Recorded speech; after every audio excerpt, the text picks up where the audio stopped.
Hi hello ನಮಸ್ತೆ friends, welcome back to ನಮ್ಮ ಊರಿನ ಮೊಹರಂ ಹಬ್ಬಕ್ಕೆ ನಿಮಗೆಲ್ಲ ಸ್ವಾಗತ ಮಾಡ್ತಾ ಇದ್ದೀನಿ. ಇದು ನೈಟ್ ಟೈಮ್ ಇದು ಶೂಟ್ ಮಾಡ್ತಾ ಇರೋದು. ಇದು ಎದುರುಗಡೆ ಇರೋದೇ ದೇವಸ್ಥಾನ ಎದುರುಗಡೆ ಈ ಥರ ಮಾಡ್ತಾರೆ. ಎಲ್ರಿಗೂ ಯೂಸಲಿ ಗೊತ್ತಿರುತ್ತೆ. ನಾವು ಈ ಹಬ್ಬಕ್ಕೆ ಸ್ಪೆಷಲಾಗಿ ಮನೆಯಲ್ಲೆಲ್ಲ ಮಾದಲಿ ಅಂತ ಮಾಡ್ತೀವಿ. ಆ ರೆಸಿಪಿ ಇವತ್ತು ನಿಮಗೆ ತೋರಿಸ್ತಾ ಇದ್ದೀನಿ. ಅದು ಮಾಡೋದಕ್ಕೆ ನಾನಿಲ್ಲಿ ಗೋಧಿ ಹಿಟ್ಟು ತೊಗೊತಾ ಇದ್ದೀನಿ. ಗೋಧಿ ಹಿಟ್ಟು ಅದೇ ಕೆಲಸಕ್ಕೆ ನಾವು ಜಿನ್ನಕ್ಕೆ ಹೋಗಿ ಹಾಕ್ಸ್ಕೊಂಬರ್ತೀವಿ ಜುರಿಯಾಗಿ. ಅದು 2 ಗ್ಲಾಸಷ್ಟು ತೊಗೊಂಡಿದ್ದೀನಿ. ಎಲ್ಲ ಸೇಮ್ ಕ್ವಾಂಟಿಟಿ. 2 ಗ್ಲಾಸಷ್ಟು ಉರ್ಗಡ್ಡೆ ತೊಗೊಂಡಿದ್ದೀನಿ. ಹಾಗೆ ಬೆಲ್ಲ ಮಾತ್ರ 3 ಗ್ಲಾಸಷ್ಟು ತೊಗೊಂಡಿದ್ದೀನಿ. ಹಾಗೆ ಕೊಬ್ಬರಿ ತೊಗೊಂಡಿದ್ದೀನಿ, ಒಣ ಕೊಬ್ಬರಿ ತುರಿದಿಟ್ಕೊಂಡಿದ್ದೀನಿ. ಇವಾಗ ನಾವು ಗೋಧಿ ಹಿಟ್ಟು ತೊಗೊಂಡಿದ್ದೆ ಅಲ್ವಾ, ಅದನ್ನೇನು ಜರಡಿ ಏನು ಇಟ್ಕೊಳ್ಳಲ್ಲ. ಹಾಗೆ ಒಂದು ಟೀ ಗ್ಲಾಸ್ ಇರುತ್ತಲ್ಲ, ಅದಕ್ಕೆ 3/4 ಗ್ಲಾಸಷ್ಟು ಎಣ್ಣೆ ಹಾಕ್ಕೊತಾ ಇದ್ದೀನಿ.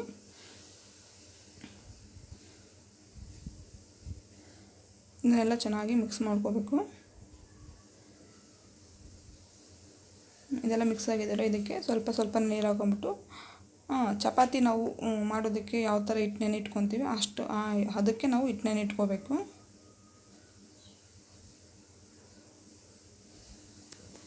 ಈಗಾಗಲೇ ಹಿಟ್ಟೆಲ್ಲ ನೆನೆಸಿಟ್ಟಿದ್ದೀನಿ. ಇವಾಗ ಇದನ್ನು ಒಂದು 15 ನಿಮಿಷ ಮುಚ್ಚಿಡೋಣ. ನೋಡಿ, ಆಗಲೇ ಮತ್ತೆ ನಾನಿಲ್ಲಿ ಉರ್ಗಡ್ಡೆನ ಪೌಡ್ರ್ ಮಾಡ್ಕೊತಾ ಇದ್ದೀನಿ. ನಾನು ಈ ಉರ್ಗಡ್ಡೆ ಎಲ್ಲ ಪೌಡ್ರ್ ಮಾಡ್ಕೊತಾ ಇದ್ದೀನಿ. ನೆಕ್ಸ್ಟ್ ಮತ್ತೆ ಹಬ್ಬದಲ್ಲಿ ಏನು ನಡೀತು ಅಂತ ಮತ್ತೆ ನೋಡೋಣ ಬನ್ನಿ. ಇದು ಅದು ನೈಟ್ ಫಸ್ಟಿಗೆ ತೋರಿಸಿದ್ದು ನೈಟ್ ಟೈಮ್ದು. ಇದು ನೆಕ್ಸ್ಟ್ ಡೇ ತೋರಿಸ್ತಾ ಇದ್ದೀನಿ. ಇಲ್ಲಿ ಎಷ್ಟು ಜನ ಎಲ್ಲ ಬಂದಿದ್ದಾರೆ.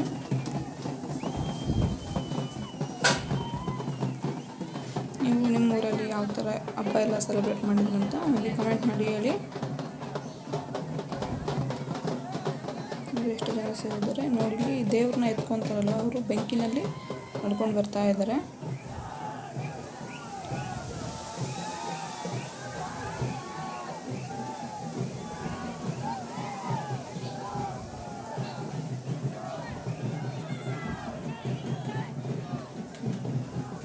ಹಳ್ಳಿಗಡೆ ಕಡೆ ಎಲ್ಲ ಈ ಥರ ಹಬ್ಬನ ತುಂಬ ಚೆನ್ನಾಗಿ ಸೆಲೆಬ್ರೇಟ್ ಮಾಡ್ತಾರೆ. ಇನ್ನು ಬೇರೆ ಕಡೆ ಎಲ್ಲ ಇನ್ನೂ ಚೆನ್ನಾಗಿ ಸೆಲೆಬ್ರೇಟ್ ಮಾಡ್ತಾರೆ.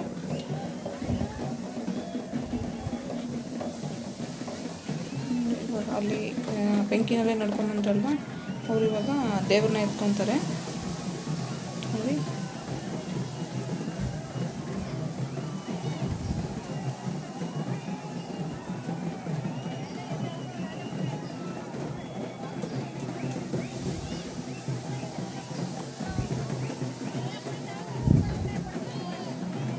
ದೇವ್ರನ್ನ ಎತ್ಕೊಂಡಿದ್ದಾರೆ.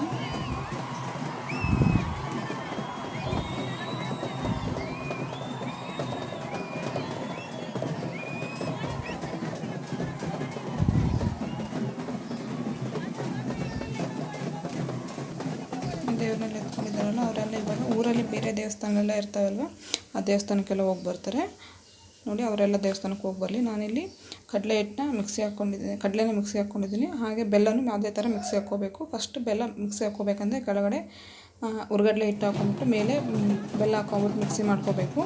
ಹಂಗಂದರೆ ಚೆನ್ನಾಗಿ ಪುಡಿ ಆಗುತ್ತೆ. ಇಲ್ಲಾಂದರೆ ಬೆಲ್ಲ ಎಲ್ಲ ಅಂಟ್ಕೊಂಡ್ಬಿಡುತ್ತೆ ಜಾರಿಗೆ.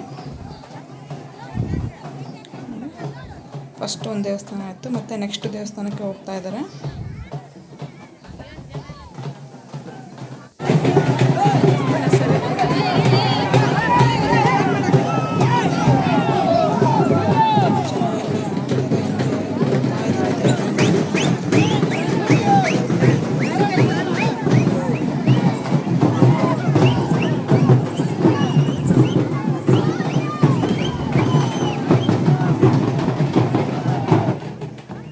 ದೇವರೆಲ್ಲ ಎತ್ಕೊಂಡಿದ್ದಾರಲ್ಲ, ಅವ್ರು ಇವಾಗ ಮತ್ತೆ ಬೆಂಕಿ ಹಾಕಿರ್ತಾರಲ್ವ ಅದರಲ್ಲಿ ನಡ್ಕೊಂಡು ಹೋಗ್ತಾರೆ.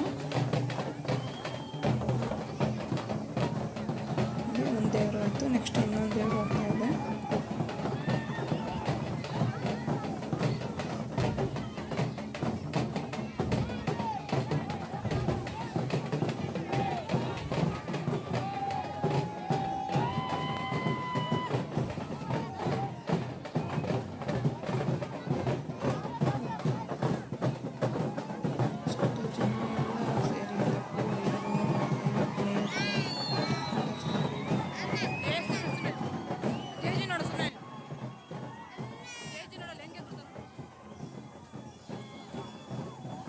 ಎಲ್ಲ ಊರ ಜನ ಎಲ್ಲ ಅಲ್ಲೇ ಸೇರ್ಕೊಂಡಿರ್ತಾರೆ ಅವತ್ತು.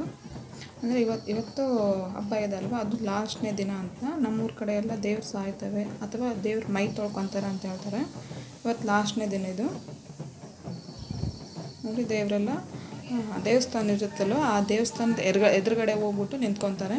ಎಲ್ಲ ದೇವ್ರೂ ಅಷ್ಟೇ ನೋಡಿ. ಫಸ್ಟ್ ಒಂದು ದೇವ್ರು ಹೋಗಿದೆ, ನೆಕ್ಸ್ಟ್ ಇನ್ನು ಉಳಿದಿದ್ದ ದೇವರು. ಆ್ಯಕ್ಚುಲಿ 7 ದೇವ್ರು ಇರ್ತಾರೆ, ಅದರಲ್ಲಿ ಇಬ್ಬರು ಮಾತ್ರ ಸ್ವಲ್ಪ ಪವರ್ಫುಲ್ಲು, ಇನ್ನು 5 ದೇವರೆಲ್ಲ ನೋಡಿ. ಇವಾಗೆಲ್ಲ ಇದೆಲ್ಲ ಈ ಥರ ಎಲ್ಲ ಆದಮೇಲೆ ಎಲ್ಲರೂ ಹೋಗ್ಬಿಟ್ಟು ಆ ಕಡೆ ಸೈಡ್ ನಿಂತ್ಕೊತಾರೆ. ಅದು ಕುಣಿ ಇದೆ ಅಲ್ವಾ, ಬೆಂಕಿ ಹಾಕಿದಾರಲ್ಲ, ಅದರಲ್ಲೆಲ್ಲ ಏನು ಎಲ್ಲರೂ ಉಪ್ಪು ಹಾಕ್ತಾರೆ. ಉಪ್ಪು ಹಾಕ್ಬಿಟ್ಟು ನೋಡಿ ದೇವರೆಲ್ಲ ಆ ಕಡೆ ಸೈಡ್ ನಿಂತ್ಕೊಂಡ್ಮೇಲೆ ಕುಣಿ ಇರುತ್ತಲ್ವ ಅದನ್ನು ಮುಚ್ಚಿಬಿಡ್ತಾರೆ. ಜನ ಎಲ್ಲ ಹೋಗ್ಬಿಟ್ಟು, ಅಂದರೆ ಇವಾಗ ಯಾರಾದರೂ ಸತ್ತಾಗ ಹೇಗೆ ಮಣ್ಣು ಕೊಡೋಕೆ ಹೋಗ್ತಾರೆ ಅಂತಾರಲ್ವ, ಆ ಥರ ದೇವ್ರಿಗೂ ಆ ಕುಣಿನ ಮುಚ್ಚುತ್ತಾರೆ. ಅದಕ್ಕೆ ಮಣ್ಣು ಕೊಡೋದಂತಾರೆ. ಆಮೇಲೆ ಎಲ್ಲರೂ ಅದಕ್ಕೆ ಮಂಡಾಳು ಹೋಗ್ಬಿಟ್ಟು ಎಲ್ಲರೂ ಮನೆಗೆ ಹೋಗ್ತಾರೆ. ನೋಡಿ ಹಬ್ಬ ಆಯ್ತಲ್ವ. ನೋಡಿ ನಮ್ಮ ಮಾದಲಿನೂ ನೋಡಿ ಇಲ್ಲೆಲ್ಲ ಪೌಡ್ರ್ ಮಾಡಿ ಇಟ್ಕೊಂಡಿದ್ದೀನಿ, ಹುರ್ಗಡ್ಲೆನೂ ಬೆಲ್ಲನೂ. ಇವಾಗ ಚಪಾತಿ ಲಟ್ಸ್ಕೊಳ್ಳೋಣ. ಚಪಾತಿ ಸ್ವಲ್ಪ ದಪ್ಪದಾಗಿ ಲಟ್ಸ್ಕೋಬೇಕು. ಎಷ್ಟು ದೊಡ್ಡ ಮಾಡ್ಕೊಂಡಿದ್ದೀನಿ. ಅಷ್ಟೊಂದು ಹಿಟ್ಟಿಗೆ ನಾನಿಲ್ಲಿ 5 ಮಾತ್ರ ಚಪಾತಿ ಮಾಡ್ಕೊತಾ ಇದ್ದೀನಿ. ತುಂಬ ಅಂದರೆ ತುಂಬ ಟೇಸ್ಟಿಯಾಗಿರುತ್ತೆ. ಇದಕ್ಕೆ ಹಾಲು ಅಥವಾ ಬಿಸಿ ತುಪ್ಪದಲ್ಲಿ ತಿಂದರೆ ತುಂಬ ಟೇಸ್ಟಿಯಾಗಿರುತ್ತೆ.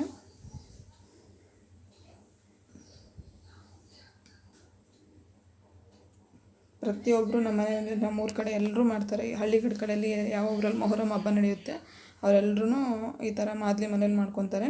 ಇನ್ನು ನಾವು ಇನ್ನೂ ದೇವ್ರಿಗೆ ಕೆಲವೊಬ್ಬರು ಓದಿಸ್ತಾರೆ ಅಂತ ಮಾಡ್ತಾರೆ. ಅವರಿನ್ನೂ ತುಂಬ ಮಡಿಯಿಂದ ಮಾಡ್ತಾರೆ. ಸ್ನಾನ ಮಾಡಿಬಿಟ್ಟು ಅವತ್ತು ಮಾಡಿ ಅದು ಮನೇಲಿ ಯಾರೂ ತಿನ್ನೋದಿಲ್ಲ. ದೇವ್ರಿಗೆ ಹೋಗ್ಬಿಟ್ಟು ನೈವೇದ್ಯ ಮಾಡಿದ ಮೇಲೇ ತಿನ್ನೋದು. ನಮ್ಮ ಮನೆಯಲ್ಲಿ ಆ ಥರ ಏನಿಲ್ಲ, ಮಾಡ್ಕೊಂಡ ತಕ್ಷಣ ತಿಂದ್ಬಿಡ್ತೀವಿ. ನೋಡಿ ಚಪಾತಿ ಎಲ್ಲ ಲಟ್ಸ್ಕೊಂಡಾದ್ಮೇಲೆ ನೀಟಾಗಿ ಚೆನ್ನಾಗಿ ಸುಟ್ಕೋಬೇಕು. ಇದಕ್ಕಂದರೆ ದಪ್ಪ ಇರುತ್ತಲ್ಲ ಚಪಾತಿ, ಹಸಿಯಾಗಿ ಸುಟ್ಕೋಬೋದು. ಹಸಿ ಬಿಸಿಯಾಗಿ ನೀಟಾಗಿ ಸುಟ್ಕೋಬೇಕು.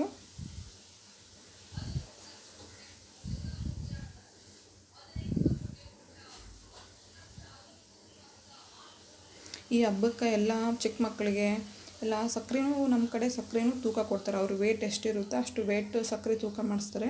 ಆ ಥರ ಮಾಡಿಸೋದ್ರಿಂದ ಮಕ್ಕಳಿಗೆ ಒಳ್ಳೆಯದಾಗುತ್ತಂತ. ನೋಡಿ ಚಪಾತಿನೆಲ್ಲ ಪೀಸ್ ಮಾಡಿ ಇಟ್ಕೊಂಡಿದ್ದೀನಿ. ನಿಮ್ಗೆ ಎಷ್ಟು ಚಿಕ್ಕದಾಗುತ್ತೋ ಅಷ್ಟು ಚಿಕ್ಕದು ಪೀಸ್ ಮಾಡ್ಕೋಬೇಕು. ಇವಾಗ ಇದನ್ನು ಫುಲ್ಲು ನುಣ್ಣಗೆ ಪೌಡ್ರ್ ಥರ ಮಿಕ್ಸಿ ಮಾಡ್ಕೋಬೇಕು. ನೋಡಿ ಫುಲ್ ನುಣ್ಣಗೆ ಪೌಡ್ರ್ ಮಾಡಿ ಇಟ್ಕೊಂಡಿದ್ದೀನಿ. ಇವಾಗ ಇದನ್ನು ನಾವು ಹುರ್ಗಡ್ಲೆ ಮತ್ತು ಬೆಲ್ಲ ಪೌಡ್ರ್ ಮಾಡ್ಕೊಂಡಿದ್ದೀವಲ್ವ ಅದರಲ್ಲಿ ಹಾಕ್ಕೋಬೇಕು.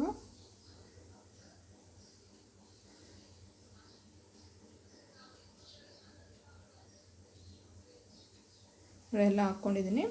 ಇನ್ನು ಲಾಸ್ಟ್ ಇದೆ ಮಾಡ್ಬಿಟ್ಟು ಎಲ್ಲ ಚೆನ್ನಾಗಿ ಮಿಕ್ಸ್ ಮಾಡ್ಕೋಬೇಕು. ಬೆಲ್ಲ ಬೇಕಂದರೆ ನಿಮ್ಗೆ ಇನ್ನೂ ಸ್ವಲ್ಪ ಜಾಸ್ತಿನೂ ಹಾಕ್ಕೋಬೋದು. ಯಾಕಂದರೆ ಹುರ್ಗಡ್ಲೆ ಮತ್ತು ಚಪಾತಿ ಪೌಡ್ರ್ ಹಾಕಿರ್ತೀವಲ್ವ, ಅದಕ್ಕೆ ಸ್ವಲ್ಪ ಸಪ್ಪ ಅನಿಸುತ್ತೆ. ನಮಗೇನು ಇದು ಕರೆಕ್ಟ್ 3 ಗ್ಲಾಸ್ ಕರೆಕ್ಟ್ ಅನಿಸ್ತು. ನಿಮ್ಗೆ ಬೇಕಂದರೆ ಇನ್ನೊಂದು ಅರ್ಧ ಗ್ಲಾಸ್ ಜಾಸ್ತಿ ಹಾಕ್ಕೋಬೋದು. ನೋಡಿ ಅದೆಲ್ಲ ಚೆನ್ನಾಗಿ ಮಿಕ್ಸ್ ಆದಮೇಲೆ ನನ್ನ ಹತ್ರ ಇನ್ನೂ ಸ್ವಲ್ಪ ಹುರ್ಗಡ್ಲೆ ಇಟ್ಟು ಉಳಿದಿತ್ತು, ಅದನ್ನು ಹಾಕ್ಕೊತಾ ಇದ್ದೀನಿ. ಅದು ಹಾಕ್ಕೊಂಬಿಟ್ಟು ಚೆನ್ನಾಗಿ ಮಿಕ್ಸ್ ಮಾಡ್ಕೋಬೇಕೆಲ್ಲ. ತುಂಬ ಅಂದರೆ ತುಂಬ ಟೇಸ್ಟಿಯಾಗಿರುತ್ತೆ. ನೀವು ಒಂದ್ಸರಿ ಮನೇಲಿ ಟ್ರೈ ಮಾಡಿ. ಹಾಗೆ ಮೇಲೆಗಡೆ ಸ್ವಲ್ಪ ಹುರ್ಗಡ್ಲೆ ಹಾಕ್ಕೊತಾ ಇದ್ದೀನಿ. ನೀವು ಆಗಲೇ ಒಣ ಕೊಬ್ಬರಿ ತುರಿ ಇಟ್ಕೊಂಡಿದ್ದಲ್ವ ಅದನ್ನು ಹಾಕ್ಕೊತಾ ಇದ್ದೀನಿ. ನೀವು ಮನೇಲಿ ಟ್ರೈ ಮಾಡಿ. ಹೇಗೆ ಬಂದಿದೆ ಅಂತ ನನಗೆ ಪ್ಲೀಸ್ ಕಮೆಂಟ್ ಮಾಡಿ ಹೇಳಿ. ಹಾಗೆ ವಿಡಿಯೋ ಇಷ್ಟ ಆದರೆ ಲೈಕ್ ಮಾಡಿ, ನಿಮ್ಮ ಫ್ರೆಂಡ್ಸ್ಗೆಲ್ಲ ಶೇರ್ ಮಾಡಿ. ಇನ್ನೂ ಯಾರೆಲ್ಲ ಸಬ್ಸ್ಕ್ರೈಬ್ ಮಾಡದೆ ನೋಡ್ತಾ ಇದ್ದರೆ ಪ್ಲೀಸ್ ಸಬ್ಸ್ಕ್ರೈಬ್ ಮಾಡ್ಕೊಳ್ಳಿ. ಹಾಗೆ ಪಕ್ಕದಲ್ಲಿರ್ತಕ್ಕಂಥ ಬೆಲ್ ಬಟನ್ನ ಪ್ರೆಸ್ ಮಾಡಿ. ಅಲ್ಲಿ ಆಲ್ ಬಟನ್ ಅಂತ ಆಪ್ಷನ್ನ ಕ್ಲಿಕ್ ಮಾಡಿದರೆ ನಾನು ಯಾವುದೇ ವೀಡಿಯೋ ಹಾಕಿದರೂ ನಿಮಗೆ ನೋಟಿಫಿಕೇಷನ್ ಬರುತ್ತೆ. ಆಗಲೇ ನೀವು ವೀಡಿಯೋ ನೋಡ್ಬೋದು. ನಾನಿಲ್ಲಿ ಇದಕ್ಕೆ ಏಲಕ್ಕಿ ಪೌಡ್ರ್ ಹಾಕ್ಕೊತಾ ಇದ್ದೀನಿ. ಏಲಕ್ಕಿ ಪೌಡ್ರು ಮಿಕ್ಸಿ ಮಾಡ್ಕೊಳ್ಳುವಾಗ ಸ್ವಲ್ಪ ಸಕ್ಕರೆ ಹಾಕ್ಕೊಂಬಿಟ್ಟು ಮಿಕ್ಸಿ ಮಾಡ್ಕೊತಾ ಇದ್ದೀನಿ. ಎಷ್ಟು ಚೆನ್ನಾಗಿತ್ತಂದರೆ ತುಂಬ ಟೇಸ್ಟಿಯಾಗಿತ್ತು.